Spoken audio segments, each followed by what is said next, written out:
We're in this case to win this case, and I'm going to do whatever I can to help you. And my expectation is that when I'm on the stage up there, you're helping me. I can't stress how important it is to have a team.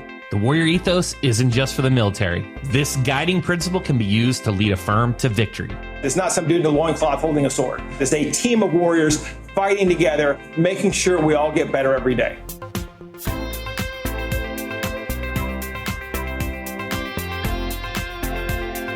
Welcome to Personal Injury Mastermind.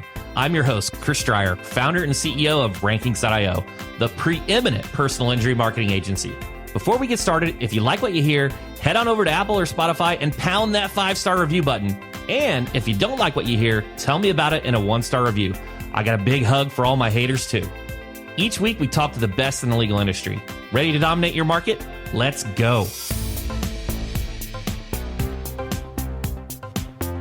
John Barry leads his team of 30-plus attorneys across all 50 states to fight for his clients. The Barry Law Firm is one of the fastest-growing law firms in the Midwest, and at the Inc. 5000, 6 years in a row. A veteran himself, he is an unapologetic defender of our Constitution and an advocate for veterans. Part of his success is understanding his avatar. No, not those tall blue aliens, but your ideal client, and catering to that specific person. Here's John Barry, owner and CEO at Barry Law Firm.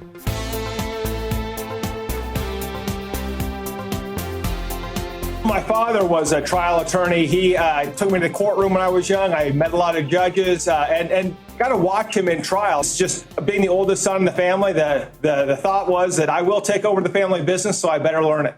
Yeah, so your father, legendary attorney John Stevens Barry Sr., were there particular values that he instilled in you that still ring true today that he really pushed on, raising you? My dad taught me how to make sure the client feels understood. Not only was he a veteran, but also a radio show personality. He was actually being paid for the drive time, the 4 to 6. Imagine this now, lawyers would pay millions of dollars to be on the 4 to 6 p.m. radio show. But he really showed the creative side of law, right? That law kind of like marketing, right? There's a numbers aspect and a science to it. And in trial, you'd better know your rules of evidence cold. But if you can't be creative, it's hard to win. And I think it's very similar to marketing. And he would go out and market himself. And he would, not by paying for it, but by being on this radio show and talking about the Constitution and supporting and defending the Constitution as a soldier and then later as a lawyer. Yeah, and that's so unique and it's so difficult now. I mean, of course, you know this so well, just how expensive it is to get attention. And you've done an excellent job of that. And, Inc. 5000, I think 5 years in a row. 6. 6 years. 6 years. Fantastic. I just wanted to jump into that. What's your philosophy on marketing and business development? Where do you see this in garnering attention? Well, I think it's important to educate the public, right? At the end of the day, I learned this in criminal. I've tried a lot of criminal cases. Someone's complete family is destroyed. Their future's destroyed. Their name's been tarnished forever. And how do you get that back, right? And sometimes it's after the trial. And clients still tell me, it's great I have my freedom, but this false accusation has ruined my life. And so I've always thought about it in terms of the clients. You find usually that if there's one victim, there could be thousands, just like Camp Lejeune, right? And maybe there's other military bases and there's other things that we have to look at. And I think sometimes to get that message out there is extremely important. As lawyers, our job is to educate the public.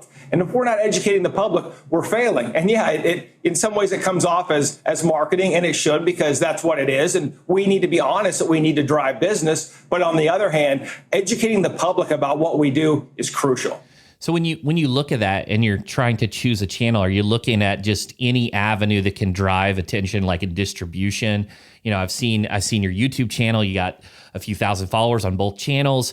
You've got very strong taglines, in it to win it. How does that play in, your message when you're choosing which channels to disperse this message? It's tough, and I think that's the scariest thing in marketing right now. I mean, keep in mind, 20 years ago, I was mad when the second phone book came out, right? Because it's like, oh, no, I got to advertise in both books. It's going to cost twice as much money. And I mean, it was driving a ton of business until the phone books all died. But you've got to test and measure everything. And you don't know what works until you do. And that's really the science of it. Now, yeah, you want to test the strong taglines. And if you have a big enough team and enough money, you can A/B test and this works, this doesn't work. But do I really care if it's red works better than blue or whatever? No, I don't care. I want a strong message that builds our brand, that provides some insight into who we are. I don't want to do something generic. If it doesn't excite me and get me fired up, I won't do it. That being said, do you go with OTT, terrestrial television? Are you on YouTube? Are you using social media? Which social media channels? Even TV, there's hundreds of channels, so it's a different game. I generally try to stick with sports and news for when we run on terrestrial TV because that's where I believe our avatar watches TV. I don't think my avatar watches Judge Judy. I don't think my avatar watches soap operas. I need to create a message that will be strong and resonate with our avatar, but will also be displayed on the proper marketing channels where we think our avatar is hanging out. Let's break that down a little bit. So some of the audience listening may like, what's John talking about an avatar here? We're demographics, psychographics, what goes into that? Because I think that's critical because then you know where to advertise and get the most value for your dollar since it's so expensive. So how did you go about, what's that process and creating that avatar? It's figuring out who our best clients are, right? So we think about our 10 best clients over the past year. Where did they come from? Tell me about where they eat. Tell me about their family. Tell me about whether they have a religious preference, what that religious preference is.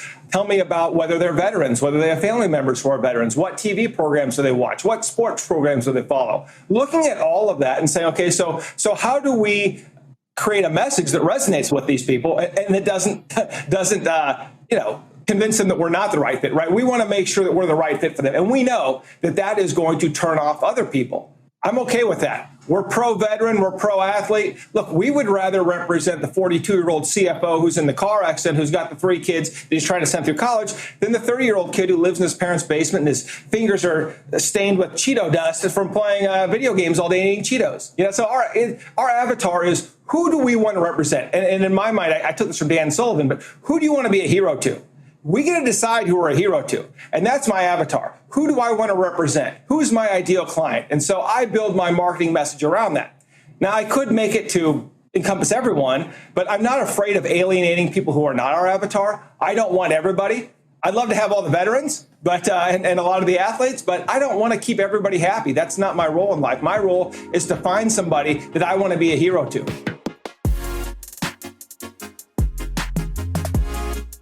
Before John became a lawyer, he had a long and illustrious career in the military. He takes us on that journey and explains how the Warrior Ethos continues to guide his choices.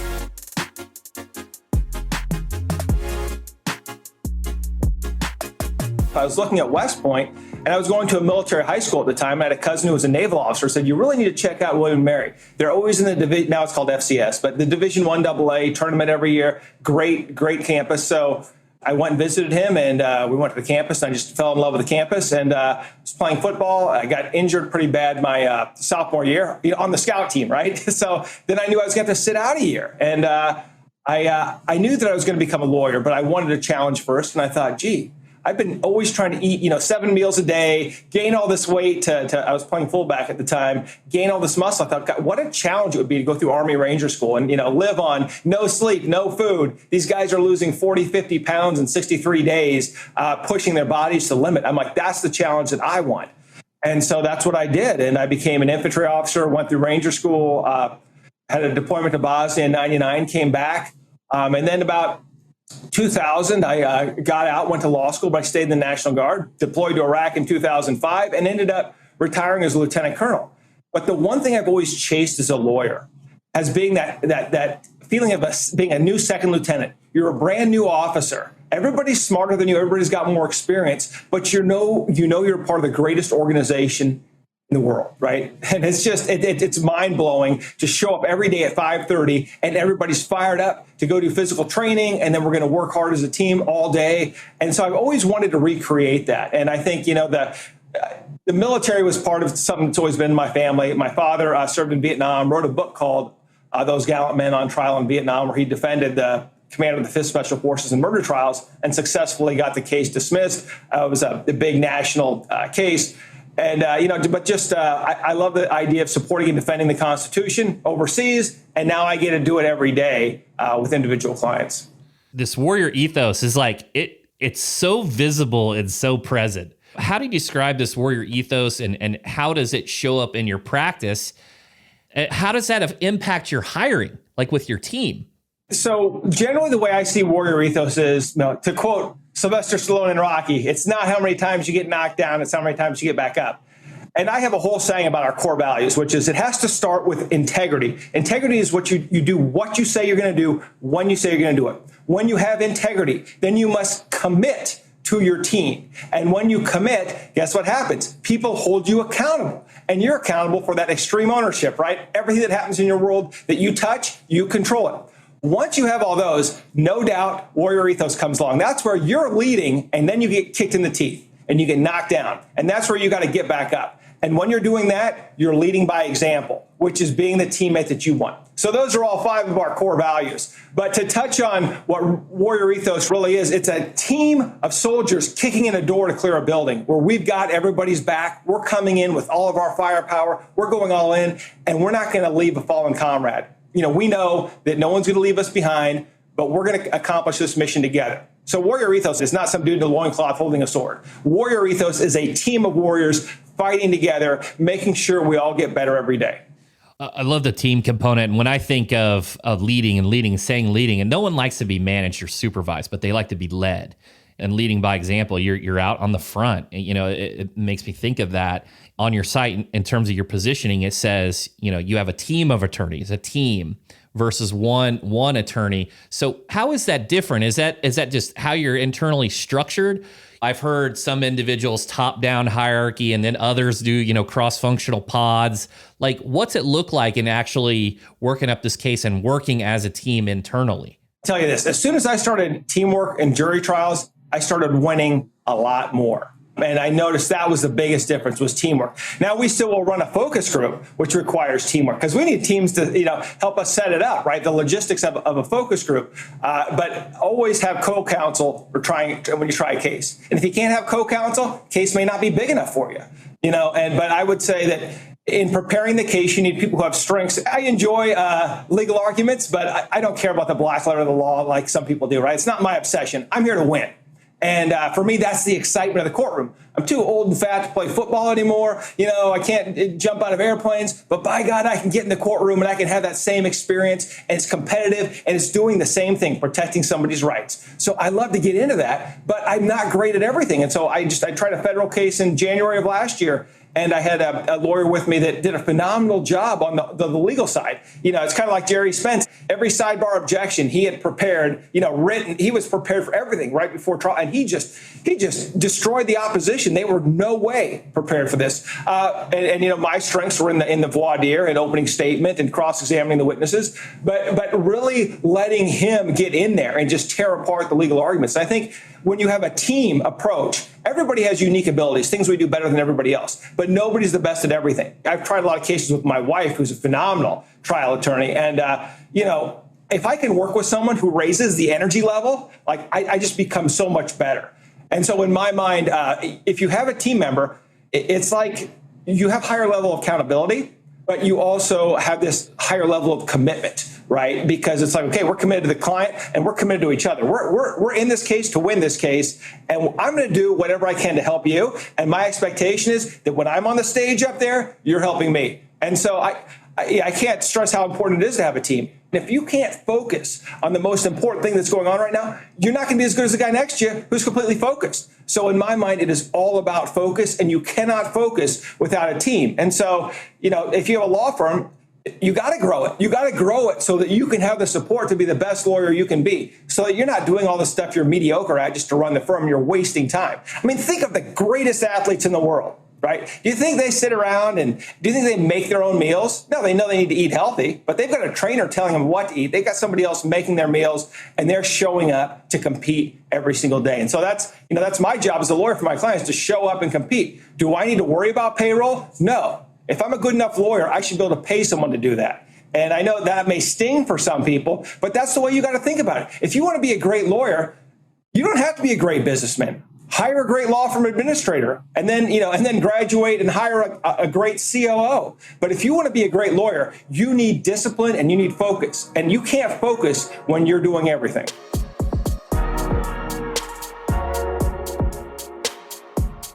John has 2,000 plus reviews across his firms. He explains why reviews play a critical role in the success of his firm. In 2016, I'm at Avo, and I'm listening to this thing about reviews and how important reviews are. And I'm like, okay, this is garbage. And then I'm, learning, okay, well, this is kind of crowdsourcing information, and, there's the Amazon effect. And then I go back and it's like looking in the mirror and I see our reviews. And I'm like, wait a minute, I got a 2-star review from this guy. I got him over $100,000 back pay award from the VA, and he's saying it took too long, right? And the realization was that actually we got it to him quicker, than most people, but he had no frame of reference. And so the thought is, by getting these reviews, people will know. So I said, okay, we're going to consciously ask for reviews, and it's uncomfortable, but I love being uncomfortable, right? So that's just part of our culture, that we're going to provide 5-star service. I'll tell somebody during an initial consultation, look, we intend to provide 5-star service. At any point, if we fail to get you what you believe to be 5-star services, you tell us. And, we will gladly have that conversation with you. But I do think that it keeps the team accountable. And look, every single day, all the reviews at the end of the day get emailed to the entire team. So we got about 110 team members. They all see all the reviews. We let clients know we are going to ask for a review. Now, the other part of it was with our veterans disability practice, because it's a contingency practice, just like PI, we would see, veterans are very loyal. And so we would see people come in and they'd bring us stuff from their garden, or they would send us, long thank you notes, like pages of what we did for them. Or they'd send us baked goods. And I thought, well, gee, we got all these great stories, but we're not sharing them with the team and we're not sharing them with the public. So I said, well, if we just ask for the reviews, what's going to happen?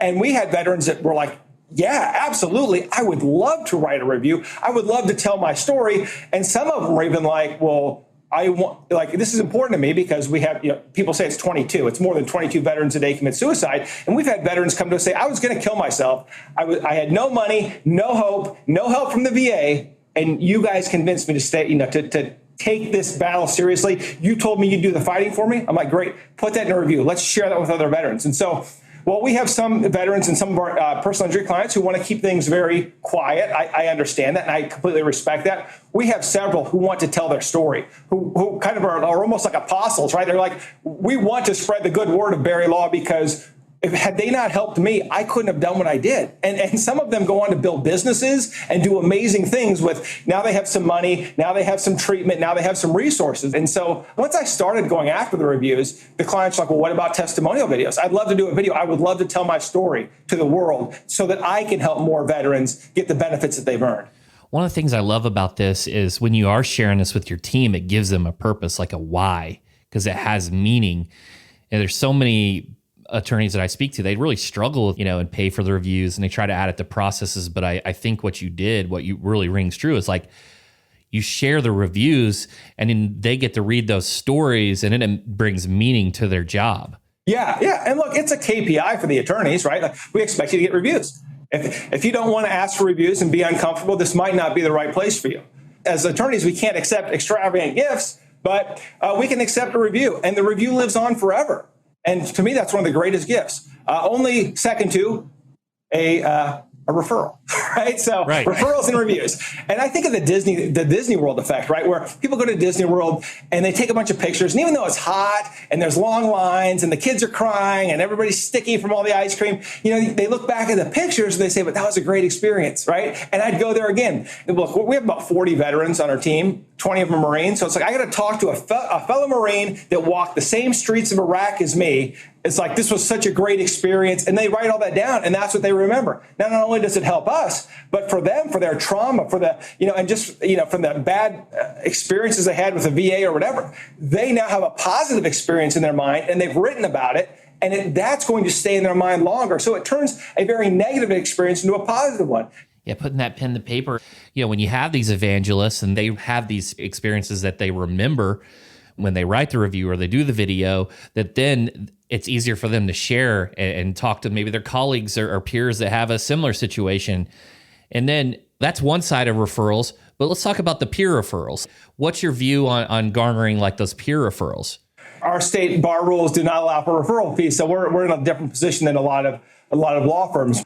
We don't see a lot of PI referrals, but I have had some from my peers. I would say your best source is your law school classmates. I was amazed once the billboards went up. Like most of the contacts I was getting, it was mostly people I knew in the community who either knew me through the military, the National Guard, or through law school, and they were all reaching out saying, "Hey, I was just thinking about, I got this case." And so while we don't do, referral fees, there have been some pretty big cases where we've said, I want to partner with you in this case. Right now, we have also had cases where it's like, okay, this isn't the right case. Even if it's an injury case, this isn't the right case for us. This isn't our avatar. We're happy to refer that to somebody else. When you refer a case to somebody, you're lending them your credibility. Right. And so it's usually reciprocal, right? Referrals are king. You want referrals, and there's nothing better than a referral from a peer, because a referral from a lawyer is a pre-sold case, right? By the time they come to you, it's not about whether you're a good lawyer. It's about whether you gave them great client or customer service.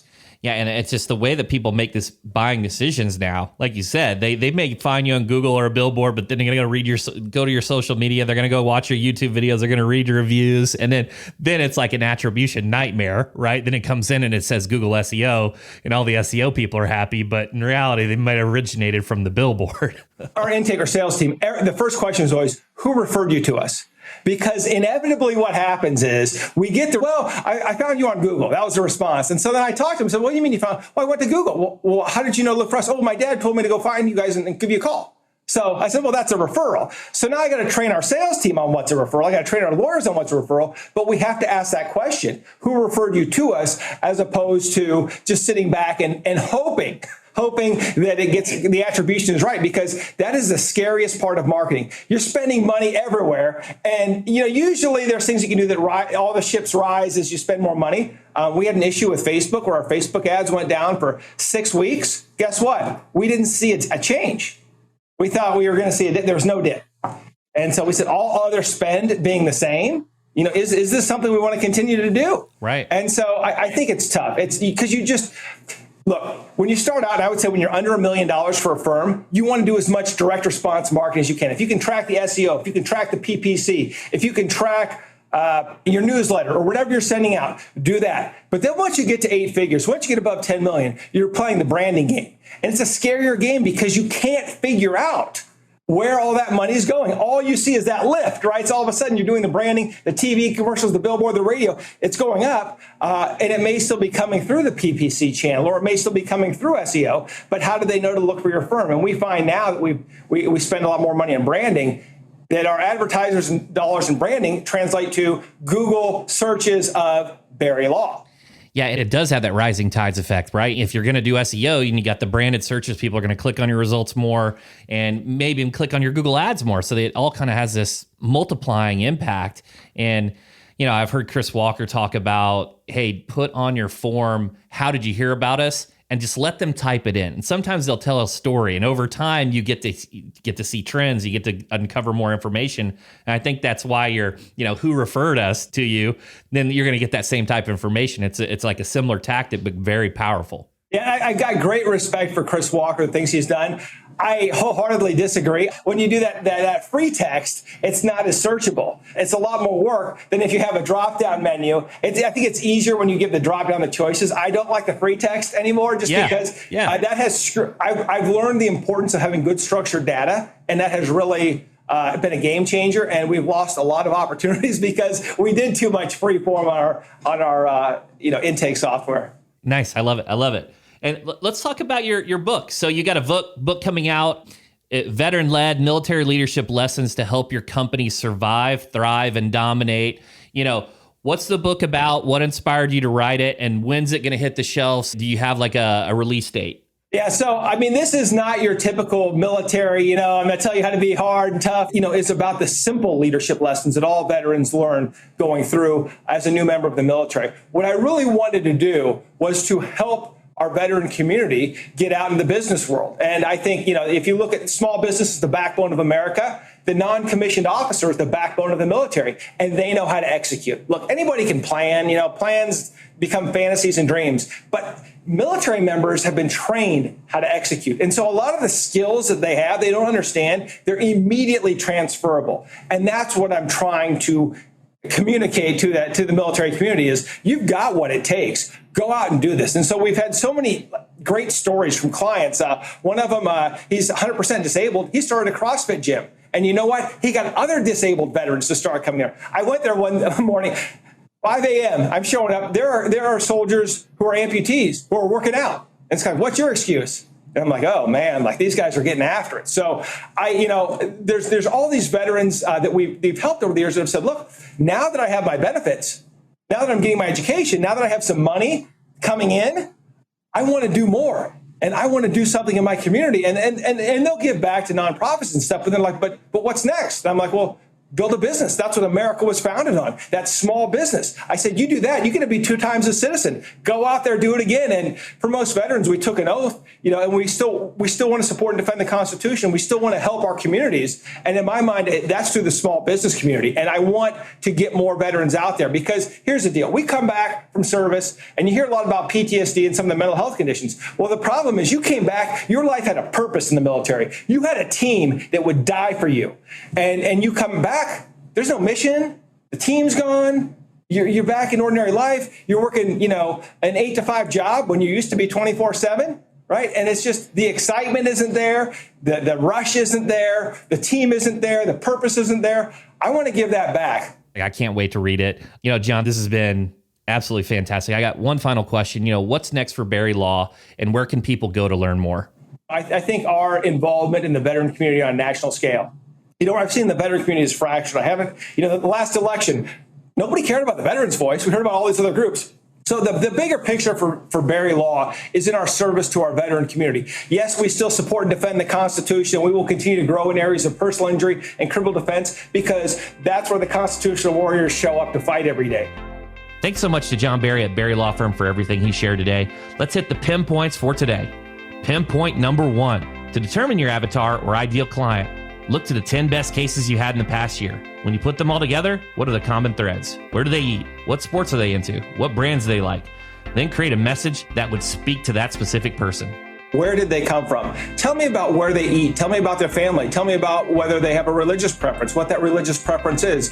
Tell me about whether they're veterans, whether they have family members who are veterans. What TV programs do they watch? What sports programs do they follow? Looking at all of that and saying, okay, so how do we create a message that resonates with these people? And we want to make sure that we're the right fit for them. And we know that that is going to turn off other people. I'm okay with that. PIM point number 2. Potential clients need social proof. It might be difficult to attribute where the lead came from, but it is worth the time and effort. Even people who get referred will look to Google reviews and social to get their questions answered. Referrals are king. You want referrals, and there's nothing better than a referral from a peer, because a referral from a lawyer is a pre-sold case, right? By the time they come to you, it's not about whether you're a good lawyer. It's about whether you gave them great client or customer service. PIM point number 3.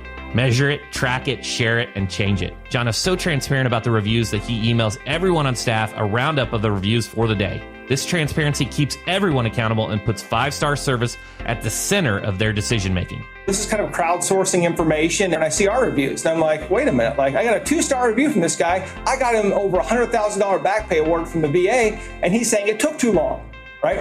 And the realization was that actually we got it to him quicker, than most people, but he had no frame of reference. And so the thought is, by getting these reviews, people will know. So I said, okay, we're going to consciously ask for reviews, and it's uncomfortable, but I love being uncomfortable, right? So that's just part of our culture, that we're going to provide 5-star service. I'll tell somebody during an initial consultation, look, we intend to provide 5-star service. At any point, if we fail to get you what you believe to be 5-star services, you tell us. And, we will gladly have that conversation with you. But I do think that it keeps the team accountable. And look, every single day, all the reviews at the end of the day get emailed to the entire team. So we get about 110 team members. They all see all the reviews. We let clients know we are going to ask for a review.